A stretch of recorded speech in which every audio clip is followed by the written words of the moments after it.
Good morning. Yes, it's still morning. I'm in morning. No, it's morning. It's the 18th of February 2026. It is a Wednesday. Yes, Wednesday. I woke up about 6 o'clock in the morning and had to use the restroom, and I'm sitting there. A little bit more information you want to hear. And it was raining like crazy. I mean, it was torrential. Torrential? Yes, torrential. So anyway, fed the kids. Just want to show you something. I know this place is a mess, guys, but it's an organized mess. I know where everything is. Oh, wow, I didn't zoom out earlier. So I just want to show you something quickly, guys. Now, I owe this guy, I haven't paid him yet because he never gave me a price on these things right here. What are these, Dirk? What are those? What are those? Whatever are those? Anyways, these are bumpers, rear bumpers for a Corvette C3. Now, obviously, that's a C3 Corvette. And they quit putting these on Corvettes in like 1970.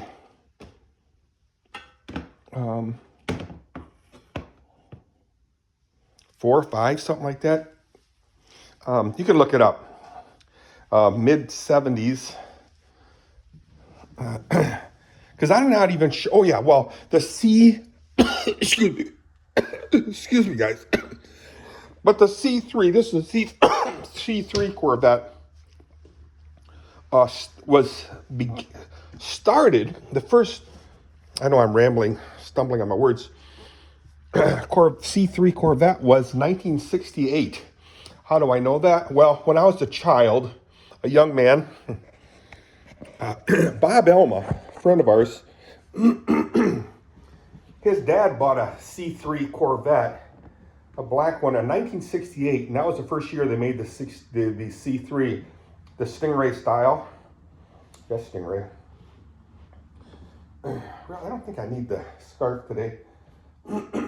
And he worked on that, and all I remember was, yeah, the 1968 was the first year they made the C3, and it was a mess.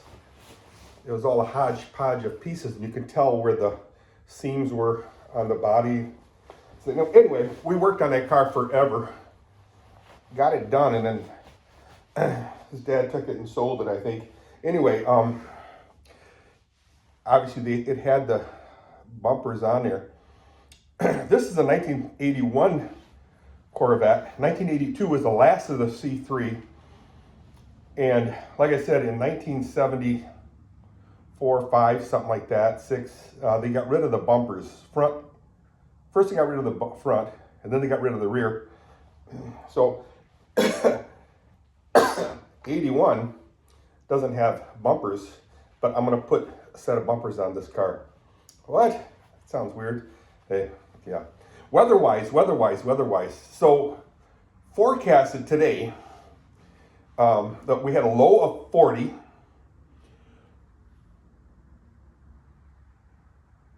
Right now it's 48, and it's supposed to get up to 58. Yeah.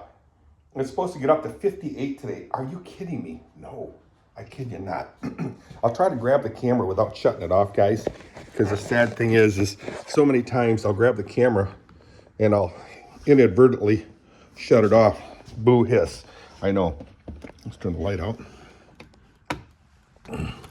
Let's go to the barn.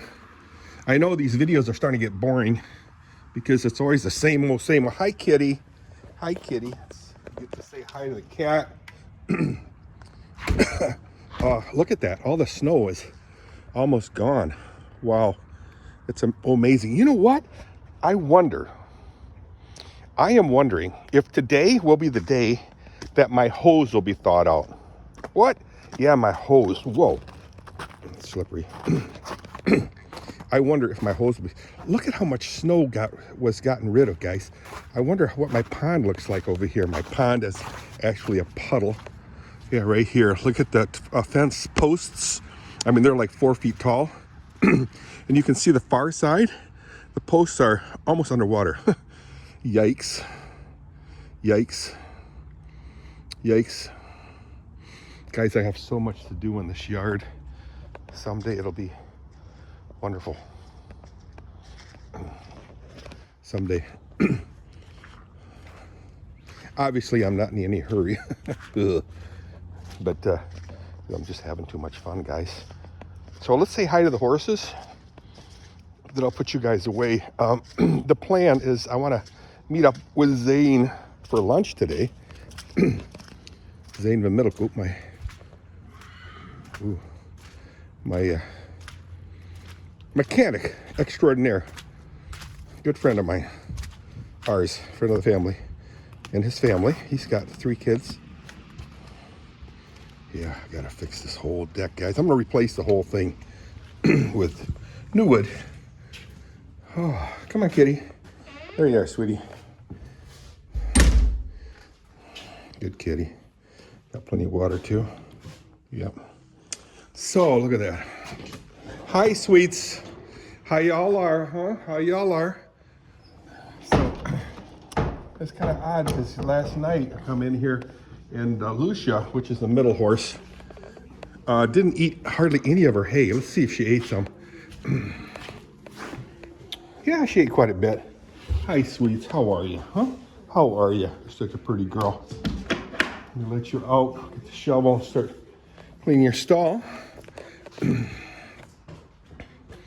Da, da, da, da, da. The dreaming tree has died. Per whoever wrote the song. The dreaming tree has died. What's a dreaming tree? Well, it's just a song by Dave something. I can't think of his name. Dave Matthews. He's kind of a whack job, but hey, he's a good singer, songwriter, performer.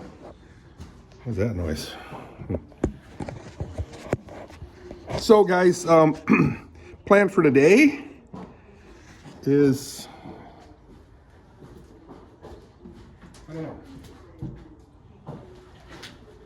I don't know what the plan is for today. All I know for sure is that it's forecasted 58 degrees. And right now it's 48. It's climbing fast. I didn't put my shawl on because I didn't think I'm going to need it, quite honestly.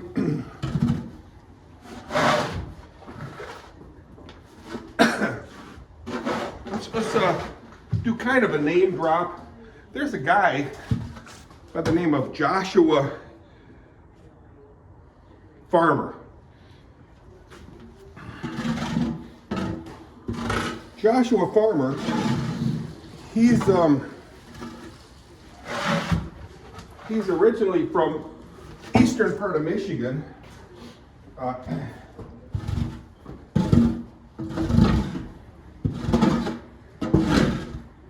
He's from the east part of Michigan, and he has a YouTube channel. In the last year, he's started living full-time in an RV, in a recreational vehicle, a trailer, camping trailer. And he's out in Arizona, New Mexico area.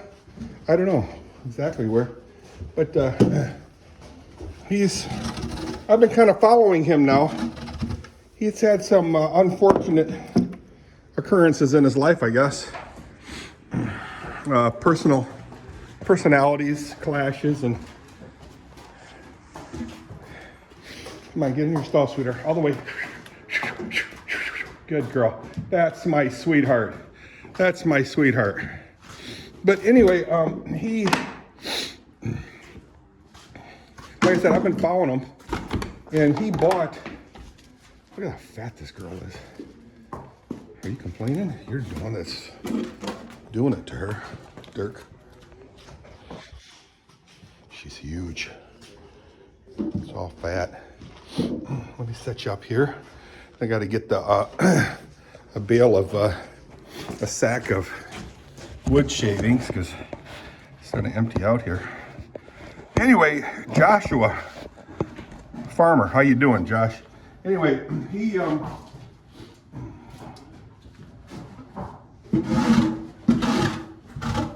a cool guy. Hang on.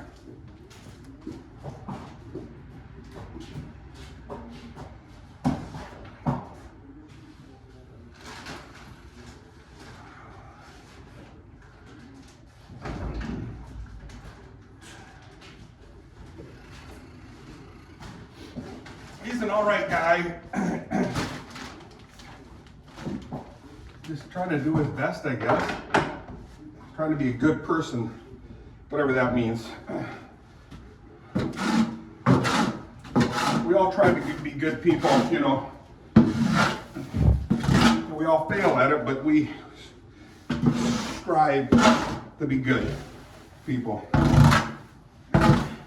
Now, of course, good can be a relative term for many of us.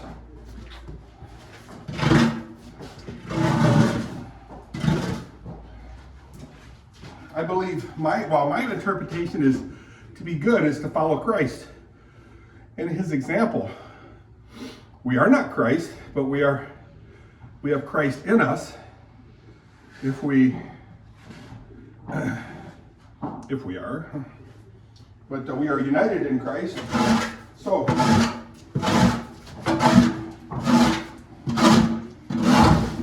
the saying goes, I don't know if I'm using it properly, the saying goes, the apple doesn't far fall from the tree. So in other words, if you act like an apple tree, or if there's apples on the ground, that's a real good indication that there's an apple tree nearby, or that you're part of the apple tree. So if you're doing good, that's a real good indication that you're a pretty good person. Well, you know, again, good is a relative term. Because good, in my opinion, is being Christ-like. What's Christ-like? What's being Christ-like? What's that like? Anyway, it's loving your neighbor as yourself.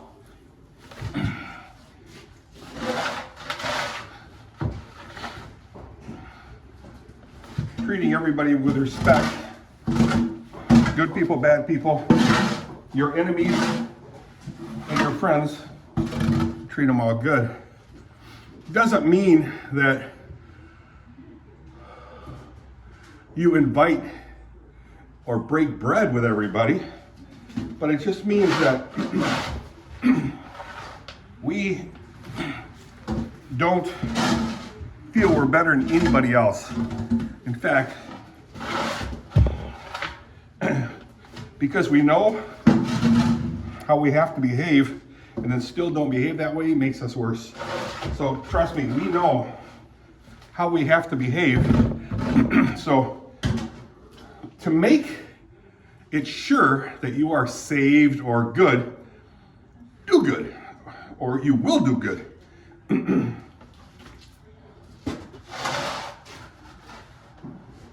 And again, good is a relative term.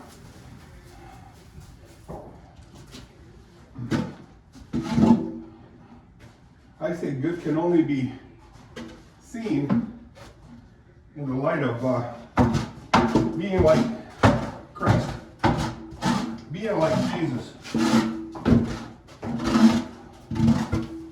and how he wants you to be. So, and that's automatic. So if you're good, you will do good. However imperfect your good deed is.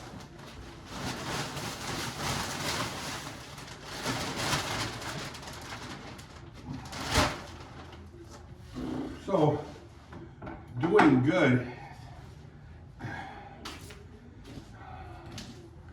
isn't a requirement to be a good person, but it is evidence that you are attempting to be a good person. Double talk? No. All right, get in your stall, sweetheart. That's my girl. That's my girl.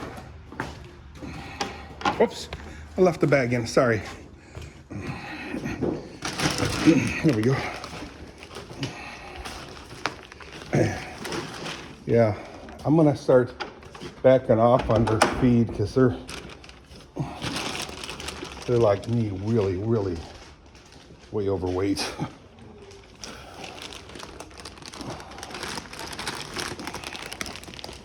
Oh. So that's kind of where it says, you know, make your salvation sure. It doesn't mean that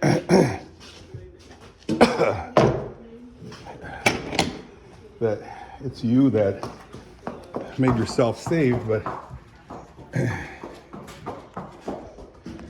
make sure that you are saved by acting like a saved person. Something like that. I don't know. But it's always good to think about stuff like that. So anyhow, as Dee would say, anyhow,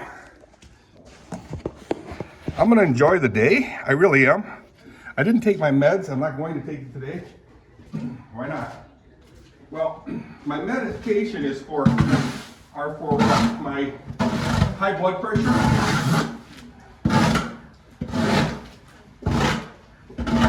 my cholesterol, bad cholesterol level. It's to control all those things. And my diabetes, because I am a type 2 diabetic. But what I'll do is I'll take it like every other day. Well, in 1 week then, don't tell my doctor this because I know what he'll do. He'll kill me. He won't kill me, but he'll be very unhappy. And I do not like my doctor unhappy. He's been very, very happy with me because of my blood pressure was, did I say blood pressure? My blood pressure was spot on. My sugar, whatever, A1C, I don't know what it is, what it's called, A1C or something, I don't know. But the sugar level thing, indicator, was very, very, very good. And for the last 3 months, I've been slowly off and on taking and not taking my pills. Because what I'll do is I'll request 90-day supply. 90 days, so that's 3 months. And 3 month supply. So what happens is I, 3 month supply, I'll put it in 1 month, so 4 weeks. I'll put in a little dinky pill dividers that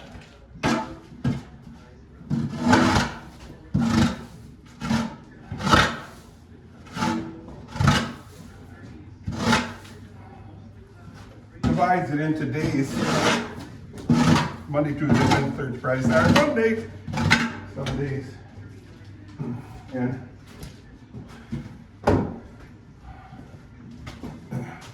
I'll have a month's worth, so 4 of those weekly containers.